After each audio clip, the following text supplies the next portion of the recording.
Hi, welcome back to another Thursday Draw Along. I'm Jen Keller from Keller Art, and today we are going to go back to the world of raptors and birds of prey, but this time we're going to go from big to small. This is Scooter, one of the newer additions at the Phillips Park Zoo. I believe he was introduced in March at some point.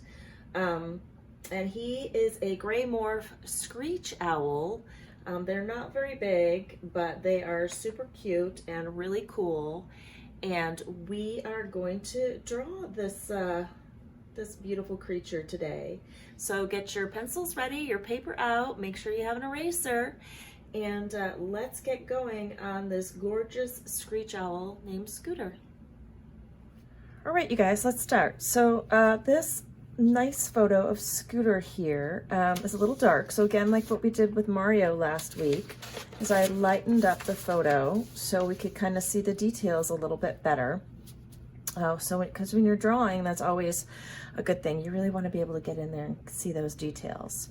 So the first thing we're going to be able to start with is, of course, the head. We always start with the head, right? And you're going to want to draw a nice oval shape. Another oval this week, but this time it's the opposite direction. They have these really kind of low, wide heads. Get that oval in there. And then Scooter's body is kind of at a slant here. So we're gonna mark, just do a sort of diagonal line to mark the direction that body is going in. And then down here, he's sitting on like a branch of some sort in his enclosure. So we're also gonna do a quick mark for that. We might have to change this once we measure our proportions. So let's measure out and see how long this body needs to be. So the head is approximately, I'm just gonna guess from the head down to like just below Scooter's beak. So we're gonna go 1, and then we're gonna take that at a diagonal 2, 3, because his tail is probably coming down around here. So at least about 3 heads long. So we're gonna count that to make sure we got that right. 1, 2, 3. Again. I'm gonna mark that 1, 2, 3. So yeah, just about, and then if you include probably the part of his tail, a little bit lower than that. So the shape of his body is really kind of, the head kind of sinks right into their body. They don't really, I mean, they have a neck, but it's kind of hard to see in here. So we're gonna draw an we are going to draw an egg-like shape, another oval, but it's gonna start up here at the top, and it's gonna come down, and it's gonna keep at that angle, right? You wanna keep that angle going. You don't want the head like this, and then the body isn't doing this, right? It's going at an angle. So we want to keep that egg-like shape, which is funny. Both of our birds had egg shapes. And the width of this body is, the width of this body is about, the width of its head. It even gets a little fatter over here. So once you get that marked in, we can mark in his feet here, which are wrapping around. And again, we kind of lose some of that in the cropping, but that's where your anatomy knowledge is going to come in. So we have a digit that kind of comes up and comes down and wraps around that branch. Then we have another one that comes up, and then the other one sort of shoots out right underneath, right? So we're going to do a straight line, and that curving line of these digits are going to give you that three-dimensional look that you are going to want to get for when we pattern out these feet later. All right, so the next thing we're gonna do is we're gonna mark where all these features are going. So Scooter's head's at a tiny bit of an angle, just a little bit. And his eyes are fairly center in that head. So we're gonna draw sort of an angled line going across. Remember it's a curved line, right? Because this is a three-dimensional object. And then we're gonna do the center line here.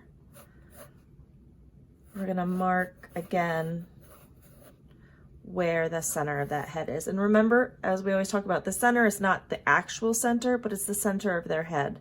And so Scooter's a slight bit of a 3/4 here, not very much. He's pretty straight on, but just a little bit. So yeah, so once you get that marked down in there, don't really need this anymore. We can erase that. Once you get that in there, then let's go in and measure out where let's get some of the details down. So we have our basic blocks here. So owls have really, really big round eyes, right? They're nocturnal. They can see at night. So we want to mark these super big eyes.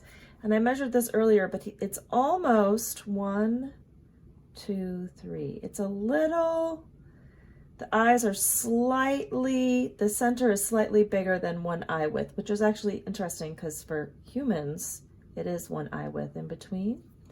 So it's kind of similar to people, which I think is a little interesting. So we want this one eye, this one eye. It's a little bit more, right? And we want that circle right about here. Let's measure that again. 1, 2, see a tiny bit bigger? And let's get this circle a little bigger over here. Right? And we'll get that in there. And this center line can move a little bit.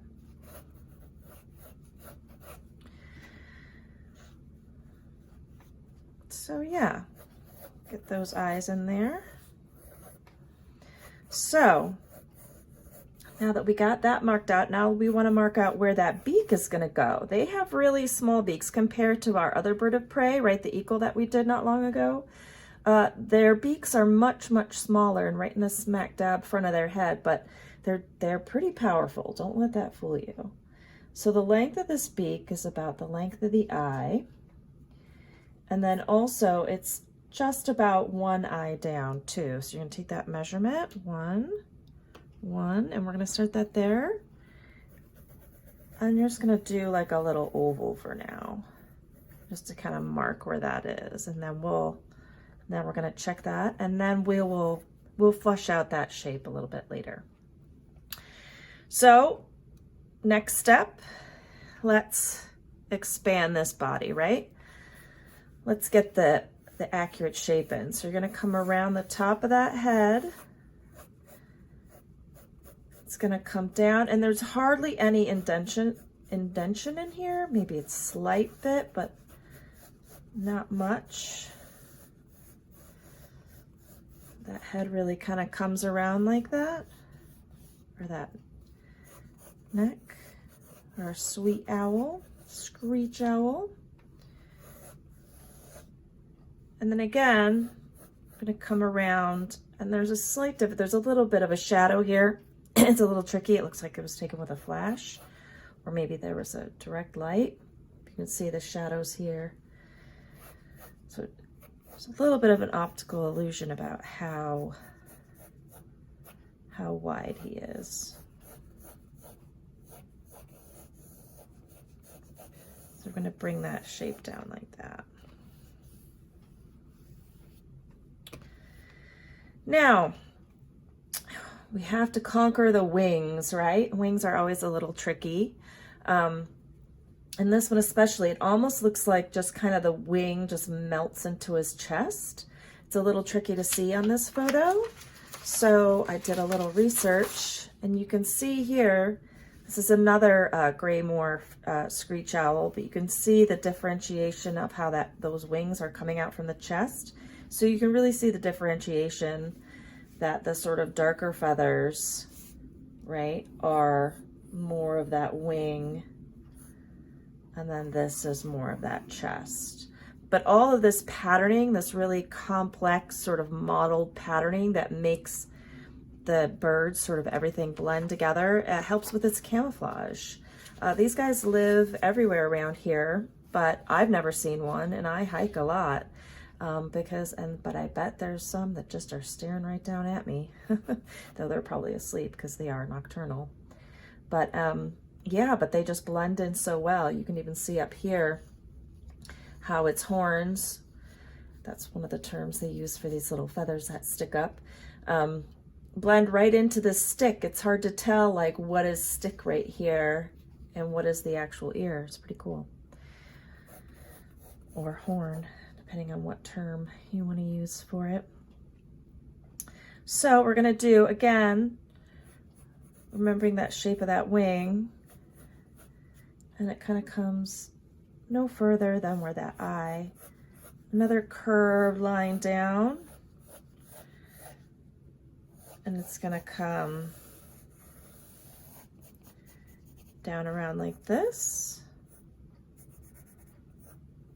And it's going to come back, and we get a little that curved line back there, right? And then we have this is cut off here, but so again, another, it's almost a full oval, but you don't have to continue it there because that's its shoulder, remember, because this is the shoulders here. Then we have a bone up here, which is equivalent to their elbow. Then their wrist is right around, somewhere around here. Don't know exactly where, but, and then they have sort of their hand figures. But so basically when they're sitting there perched like that, it's like their arms are kind of tucked up underneath.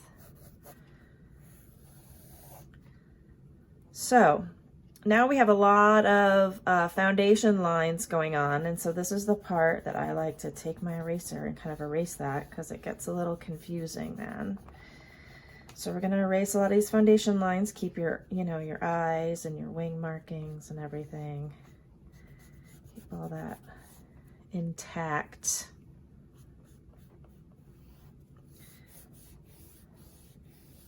And then go ahead and erase all this stuff. Another interesting thing I read about owls is, it's sort of thought that they can spin their heads all the way around their body, which they actually cannot do, but they can turn it up to 270 degrees, which is pretty far, and that's because they have extra vertebrae, amongst other things, in their back. They have more vertebrae than we do, so they can twist their heads all the way around. Pretty cool, right? All right, now we're going to come in here and, oh, we can't forget these, right? Very distinct. So right above this one, it's hard to tell because of this branch here, but this ear kind of starts maybe towards the center, and you're going to kind of do a curved line up like that. This line is a little different, but I found when I was doing it, that shape was not quite working in the drawing. So this, I think, will be a little easier for you guys. And that's kind of the trick too when you're working with sources, is sometimes something might look like that in a photograph, but when you get it on paper, it doesn't always look like it should. And that ear length, I just want to double check my ear length. It's about the length from the top of the head to about the little lower than the center of the eye, right? So we got that going on there. And then let's get the other one in there. But I just think this is so cool how you literally can't tell the difference between their ear and the branch. It just blends in so well. So this ear starts about where the center of that eye is. And again, a curve up to kind of like a point there, a rounded point. And then it's going to come back. And because his head is slightly at an angle, I think it's a him. I forgot to check. Sorry, Scooter. You're going to want to have this one just a little bit lower, and that's going to give you that kind of illusion of the head slightly cocked, so your eyes don't look like they're not in the correct place. So we got some of the basic patterns down. You can erase behind there. Oh, and interestingly enough, I know I've referred to these as ears or horns, but they're neither. They're neither ears nor horns. They actually are just used for, again, for camouflage and also for communication. They can kind of put them up and down, and so it's a way that they communicate with one another. And also, again, that breaking up that line helps them blend in with nature. So next thing we're going to do is let's start flushing things out, right? Let's start getting some details in here. So I think the next thing we're going to work on is let's flesh out some of these facial features here. Maybe we'll work from up to down today. So again, owls have super big eyes with these big round pupils. You're going to want to keep it super round. They always look sort of surprised, or again, inquisitive is something I've heard. Very, you know, they look like they might be a little angry. They get that because there's this diagonal across these eyes, right? So they're not completely round, but so you want to make sure to get that diagonal in across the top of that eye and across this eye, and that gives them that sort of inquisitive judging look. I always feel like they're judging you. So yeah, and his pupils are actually much bigger. You can mark those in there. And then the beak, again, is small but pointed.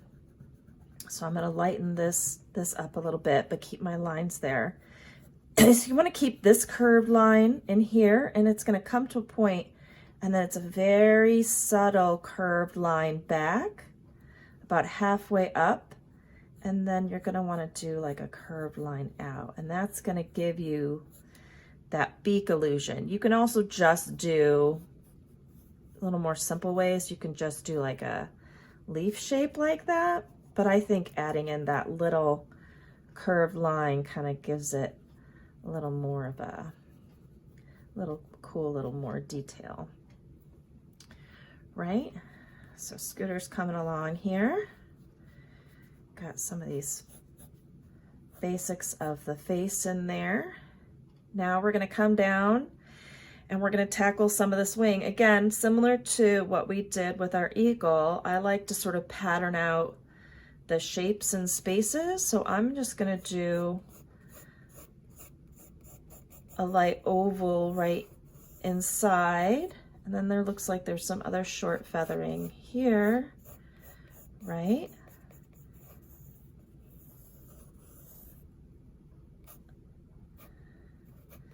And then actually it comes down even a little lower.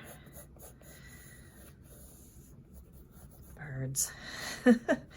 Birds.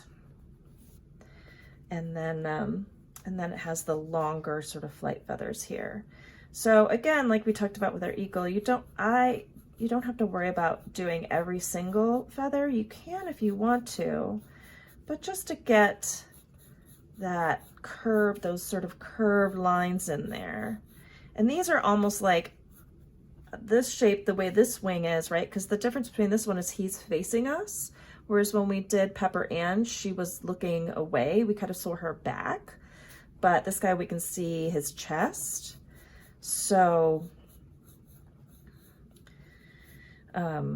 yeah, so you want to, so there's a little difference in the shaping of the way you want to draw those feathers in the wings.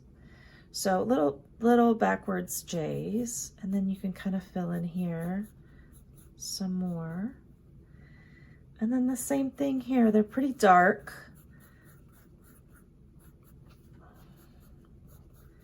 You can go in and fill that in there. Simplify, simplify, and then start with simple, and then you can make it more complex, right? You can build and build and build and make it as complex as you want or as simple as you want. And that's the thing about depending on how you like to draw and what you're sort of naturally inclined to do. But it's, so say you want to be a cartoonist and you want it simplified. Well, it's important to know how all these parts are put together. And then you can take that information and simplify it into a more cartoon-like form. And then we have some bigger feathers back here, similar to fur. I don't think you guys want to watch me drawing all that. And then we have these longer feathers back here towards the back. And then we're going to worry about sort of more of our shading and stuff as we go on. All right. So, and then for this chest, again, you might look at it and get a little overwhelmed by the complexity of all of that patterning, which again is important for the camouflage of these animals. But what you can do to simplify that is you can come in and they're almost like in lines. So I would actually really lightly mark out sort of almost like a line pattern. I'm going to draw it a little darker than I normally would, right? And then with that, this shape is going to be different than these feathers because these are a little more, like I said, the backwards J. But for these, to give that differentiation, you're just going to want to do just a really subtle kind of curved line going through that chest. And you can keep it in that sort of pattern look. And then you can kind of come back and add or take away with these chest feathers. I'm just going to do it super quick. And but owls also super soft, really soft feathers, and that's, you know, because you can't hear them when they fly. They're silent flyers, so they can sneak up on their prey, which is something really cool.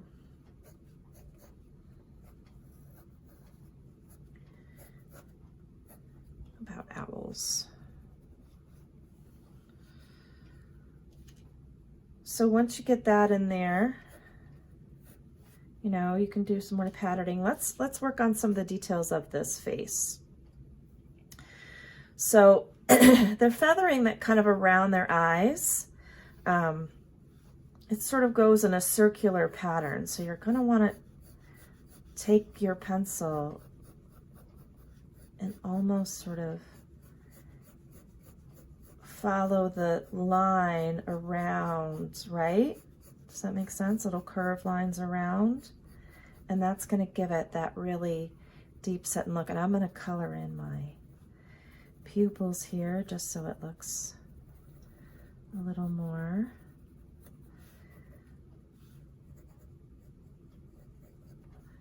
Another interesting thing about the owl's eyes are that they're always looking forward. They can't actually move their eyes in their sockets. And that's why, but then they can turn their head all the way around. So you can lift off a little reflection again to give it that three-dimensional quality.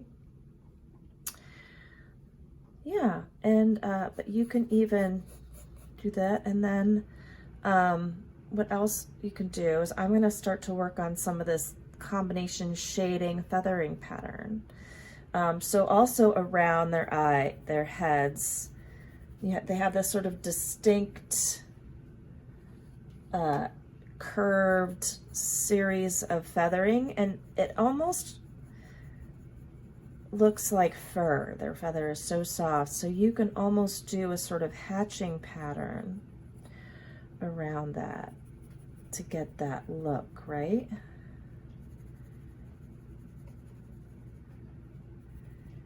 Little hatching pattern around there. And then we have this sort of, this shape here. We want to make sure we shade in, and this is, a lot of this is going to give you that, you know, those patterns that distinctly sort of make them what they are. Now I'm going to take out my handy dandy thick lead here that I use so much, but again, you guys at home can use the side of your pencil. I mostly use this in these demos because I can just shade a lot faster, so you can kind of see the final results. But we have some darkness around here, and then we have a little darkness in here, and then do some curved lines up here around the ears. And again, it's kind of modeled, right? So you can kind of use a light hatching, and always, and of course, remember, you know, as you're doing your shading, a good trick is to do your shading in the direction that either we say the fur a lot of time, but or the feathers are going. And then they also have these feathers that go around this head here. And then you can kind of do some light shading in here, and this is just going to give you just a little something to tell the difference between the head. And he's a little dark around here. And again, remember that direction of the feathers, where they're going. And then you can come in here. Oh, I almost forgot about the feet, poor guy. Let's do these talons. So here we're going to go around, very similar to our eagle. This is like the bone. I'm going to come around that shape, right? You're just kind of drawing around the lines that you've already drawn. And then we want those talons to show. Gotta have those talons, that's how they pick up all those mice. Small mammals, bugs, they love bugs. These guys love bugs. They're smaller, they're not very big. I don't think they're bigger than like a foot. Pretty small. And again,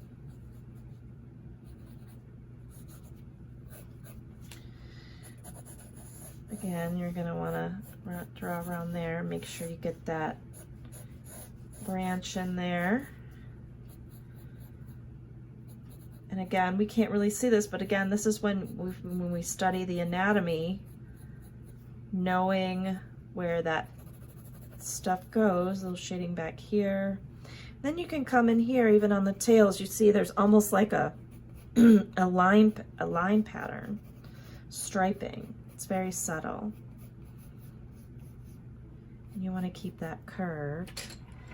And then here again, these wings are a lot darker than the rest of our bird. So you're going to want to come in, but look at how these in the front are lighter.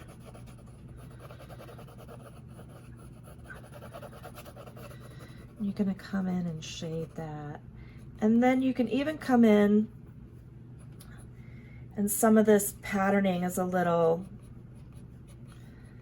more sporadic, and you can add, now that you have that shape, and you want to make sure when you're doing these feathers that they go, like I showed you, in this sort of angle towards the center, because that's going to give you that look. And they kind of have some little cross lines next to that.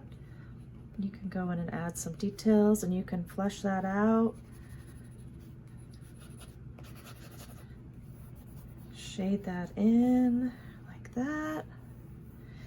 And then you can use your lift-off technique to bring up some highlights. You can see how these are a little bit lighter here. Bring up some highlights in those feathers. And it's a little darker under the beak. And again, remember the direction of those patterning of those feathers. So you want to keep that. See how those patterns go around like this? So the eyes go around, go around. You can even do a little shading on that beak.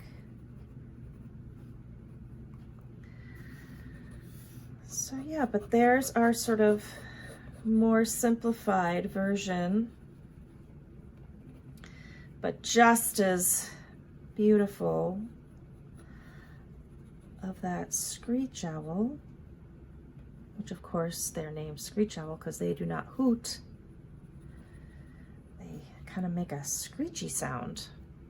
But yeah, and so like I said before, you can play with this and push it and pull it. And yeah, but there you go.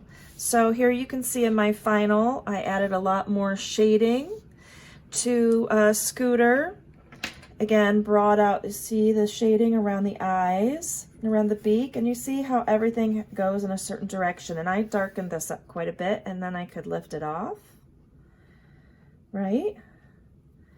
But yeah, so there you go. There is Scooter. Thanks so much for joining me here today, and I hope you guys had a great time drawing Scooter the Screech Owl. Make sure to post the work of your drawings, and of course to make them your own. Take that line drawing and you can add color, marker, pen and ink, paint, shading like I did. You know, take it the next step further, and I'd love to see your work. One thing amiss about being in the classroom is being able to see my students' pieces. So make sure to post those in the comments. And of course, I just want to thank Aurora Public Art for hosting me, and thanks Phillips Park Zoo for letting us draw your gorgeous animals. And as we move on with the summer, please remember to stay safe, stay healthy, and I hope everyone out there is staying creative. Have a great day. Take care.